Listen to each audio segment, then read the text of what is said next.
चलिए फिर से अपने नोट्स के साथ मैं आ गया हूँ आप लोगों के सामने और अब मैं एक्सप्लेन करता हूँ आप लोगों को रेवोल्यूशनरीज और द एज ऑफ रेवोल्यूशन जो 1830 से लेकर 1848 1830 से 1848 के बीच रहा है उसके बारे में एक बार छोटा सा रिकैप कर लेते हैं। आपको याद होगा फ्रेंच रेवोल्यूशन जो कि 1789 में हुआ था, जहाँ पे मोनार्की सिस्टम को रिप्लेस कर दिया गया था डेमोक्रेटिक रिपब्लिक से, जहाँ पे डेमोक्रेसी आ गई थी। लेकिन फिर बाद में नेपोलियन आ गया था और 1804 से 1815 तक उसका किंगडम वहाँ पे रहा और उसने मोनार्की को उसने डेमोक्रेसी को पूरी तरह से डिस्ट्रॉय कर दिया और उसने बहुत सारे रिफॉर्म्स वगैरह भी किए थे।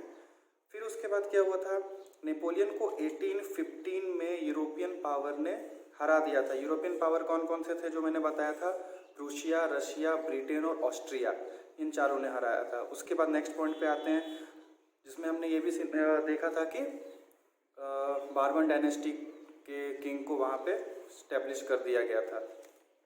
फिर क्या हुआ, 1815 में जो रूल चल रहा था वो कैसा रूल था, वो पूरी तरह से डोमिनेट करने वाला और क्या सेंसरशिप लगाने वाला, इस तरह के रूल्स थे कि कोई सरकार के खिलाफ बोल नहीं सकता है ना, कोई एक्टिविटी नहीं कर सकता है, अपने अंडर में रखकर तानाशाही वाले रूल, ऑटोक्रेटिक रूल चल रही थी। उसके बाद क्या होता है इन सब का, देखिए इसमें क्या हुआ, लोगों के अंदर भावना जाग गई कि अब रेवोल्यूशन होना चाहिए, फ्रेंच रेवोल्यूशन जैसा फिर से, तो लोग आगे आके आंदोलन करने लगे। लेकिन प्रॉब्लम क्या हुई उसमें, क्योंकि जैसा मैंने बोला कि उन लोगों को दबाया जाता था, उन लोगों को मार दिया जाता था जो कि सरकार के खिलाफ कोई आंदोलन करते थे या कोई एक्शन लेते थे या फिर कोई क्रांति। इसलिए क्या हुआ, जितनी भी सोसाइटीज़ थे जो कि रेवोल्यूशनरी एक्टिविटीज़ करते थे वो सब धीरे धीरे धीरे धीरे छिपने लगे, क्योंकि वो लोग सरकार के सामने नहीं आना चाहते थे। लेकिन इससे एक और चीज़ का जन्म हुआ, वो हुआ सीक्रेट सोसाइटीज़। अब लोग छुप कर काम करने लगे, जैसे कि भगत सिंह, सुखदेव, राजगुरु, हमारे चंद्रशेखर आज़ाद, इन लोगों ने सीक्रेट सोसाइटीज़ बनाई थी जो कि सरकार के नज़रों से छिपकर अपनी एक्टिविटीज़ करते थे, क्योंकि आंदोलन का ज़माना जा चुका था, यहाँ पे आंदोलन करने नहीं दिया जाता था। इसके बाद अगला पॉइंट क्या है यहाँ पे कि सारे सीक्रेट सोसाइटीज़ वगैरह जो भी बनाई गई उसको रेवोल्यूशनरीज नाम दिया गया। फिर इनका टारगेट क्या था, कि इन लोगों को मोनार्की अपोज करना था, मोनार्की को अपोज करना था। और जो भी वियना की ट्रीटी जो हमने पढ़ी थी, ट्रीटी ऑफ वियना हुई थी, जो बार्बन डायनेस्टी का किंग आया था, तो ट्रीटी ऑफ वियना के बाद जो भी मोनार्की सिस्टम चल रहा था उसको अपोज करना था और अपनी लिबर्टी के लिए, अपनी फ्रीडम के लिए लड़ना था। ये इन लोगों का टारगेट था, ठीक है। इन सारे जो भी रेवोल्यूशनरीज थे, इनमें सबसे इम्पॉर्टेंट नाम एक खुलकर आता है जो आपके एग्जाम में भी आएगा, जिसका नाम था गुज़िपी मज़ीनी। इसके बारे में आपको जानना बहुत ज़रूरी है। गुज़िपी मज़ीनी जो बहुत ही इम्पॉर्टेंट नाम है इस चैप्टर में, रेवोल्यूशनरीज थे वो, रेवोल्यूशनरीज में सबसे इम्पॉर्टेंट नाम था। उनका जन्म जेनेवा जगह में हुआ था जो कि इटली का एक हिस्सा है। 1807 में उनका जन्म हुआ था, ठीक है। अब उनके बारे में जानेंगे थोड़ा सा। देखिए इसके बारे में क्या लिखा हुआ है हमारे नोट्स में, इसके बारे में लिखा हुआ है कि he was failed once in his revolutionaries activity, है ना, इन लिगुरिया, इटली में एक लिगुरिया जगह है, वहाँ पे इन्होंने जब अपनी रेवोल्यूशनरी एक्टिविटीज़ की थी, है ना, तब वो फेल हो गए थे, मतलब वो उस वक्त सक्सेस नहीं मिली थी उनको। एंड जैसा कि आप जानते हैं इटली बहुत सारे प्रिंसली स्टेट्स में डिवाइडेड था, जैसे 562 प्रिंसली स्टेट्स में हमारा इंडिया डिवाइडेड था, धीरे धीरे धीरे उसको जोड़कर एक इंडिया बनाया गया। वैसे ही उस टाइम तो अलग अलग किंगडम्स होते थे, जैसा मैंने पिछले चैप्टर्स में बताया भी है। तो लिगोरिया में जब उन्होंने कुछ भी ऐसा कुछ एक्टिविटीज़ की, रेवोल्यूशनरी एक्टिविटीज़, तो वो फेल हो गए और उनको देश से बाहर निकाल दिया गया, उनको एग्जाइल कर दिया गया, मतलब देश से बाहर निकाल दिया गया, उस एरिया से, बनवास या तड़ी पार जिसको हम लोग बोलते हैं, तो बाहर निकाल दिया गया। उसके बाद उन्होंने हार नहीं मानी, उन्होंने क्या किया, उन्होंने सीक्रेट सोसाइटीज़ बनाई, ठीक है। ही फॉर्म सीक्रेट सोसाइटीज़, जिसमें कि 2 सीक्रेट सोसाइटीज़ ज़्यादा फेमस रही है, इनका नाम एग्जाम में आ सकता है, यंग इटली इन मैनसिलीज और दूसरा था यंग यूरोप इन बर्न, ठीक है। तो यंग इटली नाम का जो बनाया था वो मैनसिलीज जगह पे बनाया था इन्होंने, और यंग यूरोप नाम की जो सीक्रेट सोसाइटी बनाई थी वो बनाया था बर्न, जो कि स्विट्जरलैंड में, ठीक है। तो ये याद रखना। उसके बाद क्या है, उनकी मेंटेलिटी कैसी थी, उनकी मेंटेलिटी थी there should be one unite nation, एक यूनाइट नेशन होना चाहिए, and God has also intended it naturally for mankind, God ने भी ऐसा इरादा दिखाया है कि मैनकाइंड ह्यूमन बींग्स के लिए एक जगह एक नेशन होना चाहिए। उनका ये मानना था, वो गॉड से जोड़कर इस चीज़ को देखते थे, ठीक है। और यही कारण था कि उन्होंने जो सीक्रेट सोसाइटीज़ बनाई यूरोप भर में फेमस होने लग गए थे। और देखिए मेटरनिक ने, ड्यूक मेटरनिक मैंने जो बताया था, जो कि ऑस्ट्रिया का प्रिंस था, ऑस्ट्रिया का राजकुमार था, तो मेटरनिक ने बोला भी था कि ये जो गुजिपी मजीनी है बहुत ही ज़्यादा डेंजरस है हमारे सिस्टम के लिए, क्योंकि आपको पता है फ्रांस में वो जो कंट्रीज़ थे, 4 कंट्रीज़ ने मिलकर जो नेपोलियन को हराया था, है ना, यूरोपियन पावर, उनका राज चलता था, उनके लिए ये बहुत बड़ा खतरा थे गुजिपी मजीनी, इसलिए मेटरनिक ने बोला था। अभी मेटरनिक की आगे 2-3 और स्टेटमेंट आने वाली, वो सारे इंपॉर्टेंट हैं। तो इस तरह से एज ऑफ रेवोल्यूशन स्टार्ट होता है, 1830 में एग्जैक्ट रेवोल्यूशन स्टार्ट होता है। वो क्या होता है आइए देखते हैं। देखिए इसमें क्या होता है कि different societies all over Europe में बनने लग गई थी। बॉर्बन डायनेस्टी को 1830 जुलाई में फ्रेंच रेवोल्यूशनरीज ने तख्ता पलट कर दिया और वहाँ पे अपना साम्राज्य वो कर दिया, एस्टैब्लिश कर दिया, ठीक है। तो उसमें क्या हुआ, उस वक्त ड्यूक मेटरनिक ने एक बहुत बड़ा स्टेटमेंट दिया। मैंने बोला था अभी ड्यूक मेटरनिक का दूसरा स्टेटमेंट आ गया यहाँ पे, जो बहुत ही ज़्यादा इंपॉर्टेंट है।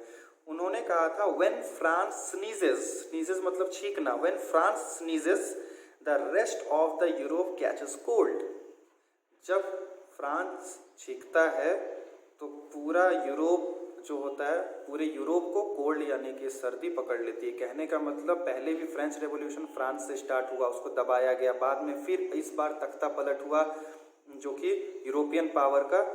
तो कहने का मतलब फ्रांस से ही सब चीज़ की शुरुआत हो रही है, यानी कि फ्रांस में जब भी ऐसा कुछ होता है इसका मतलब है कि पूरे यूरोप में होगा, और ऑब्वियसली पूरे यूरोप में हुआ, पूरे यूरोप में इसकी लहर दौड़ी। वही रेवोल्यूशन हम लोग इस बार पढ़ भी रहे हैं, ठीक है। तो अब क्या हुआ, जब बॉर्बन डायनेस्टी के किंग को हटाया गया, तख्ता पलट हुआ, तो वहाँ पे एक नया किंग चाहिए था, भले डेमोक्रेसी हो। तो नया किंग जो था वो लुइस फिलिपी, ठीक है, लुइस फिलिपी को नया किंग बनाया गया अंडर लिबरल कॉन्स्टिट्यूशन। क्योंकि आप लोगों को पता है उन लोगों की मांग थी, लिबरल लोगों की, जो रेवोल्यूशनरीज थे, उनकी मांग क्या थी कि डेमोक्रेसी होनी चाहिए। कहने का मतलब है कि राजा हो लेकिन कॉन्स्टिट्यूशन से चले, रूल रेगुलेशन से चले, जो हमने पिछले वीडियोस में पढ़ा है। तो कॉन्स्टिट्यूशन के हिसाब से संवैधानिक रूप से वहाँ पे लुइस फिलिपी को राजा घोषित कर दिया गया। उसके बाद क्या हुआ कि बेल्जियम, ये सब चीज़ें तो हुई, बेल्जियम जो कि पड़ोसी देश था फ्रांस का, वो भी इंस्पायर हो गया फ्रांस से कि अरे फ्रांस में ऐसा हुआ है तो अब हमें भी करना चाहिए। क्योंकि बेल्जियम किसका पार्ट था, यूनाइटेड किंगडम ऑफ नीदरलैंड्स का। इंपॉर्टेंट पॉइंट, बेल्जियम जो है यूनाइटेड किंगडम ऑफ नीदरलैंड्स का पार्ट था और ये इससे आज़ाद होना चाहता था बेल्जियम। तो बेल्जियम इंस्पायर हुआ फ्रांस से, वहाँ भी रिवॉल्ट शुरू हुए, विद्रोह शुरू हुए, और आखिरकार ये यूनाइटेड किंगडम ऑफ नीदरलैंड से बेल्जियम अपने आप को छुड़ाने में कामयाब हो गया, ठीक है, ओके। उसके बाद तीसरा, फ्रांस में जो रेवोल्यूशन हुआ, बॉर्बन डायनेस्टी हटी, फिर बेल्जियम में जो कि यूनाइटेड किंगडम ऑफ नीदरलैंड से हटा। अब देखिए ग्रीक में वॉर हो रहा है रेवोल्यूशन के लिए, यानी कि यूरोप के हर एरियाज में हो रहे हैं। मेन वॉर जो भी हो रही थी उसके पॉइंट्स हम लोग बता रहे हैं। तो देखिए ग्रीक वॉर ऑफ इंडिपेंडेंस जानेंगे अब हम लोग। तो देखिए ग्रीक वॉर ऑफ इंडिपेंडेंस क्यों जरूरी था, क्योंकि ग्रीस जो जगह है, ग्रीक वॉर ग्रीक लोगों की वॉर, तो ग्रीस जो जगह है वहाँ पे मतलब Greece was the ancient religious place for Christians, जैसा कि नोट्स में लिखा हुआ है। और हम लोग जानते हैं कि ग्रीस जो है क्रिश्चियंस के लिए बहुत ही एंशिएंट रिलीजियस प्लेस माना जाता है। So it was very important place for Europe. ये बहुत ही ज़्यादा इंपॉर्टेंट प्लेस था यूरोप के लिए, पूरे यूरोप के लिए, क्योंकि वहाँ पे क्रिश्चियनिटी थी। लेकिन प्रॉब्लम ये थी कि ग्रीस जो था वो एकदम एशिया और यूरोप के बॉर्डर पे पड़ता था, है ना।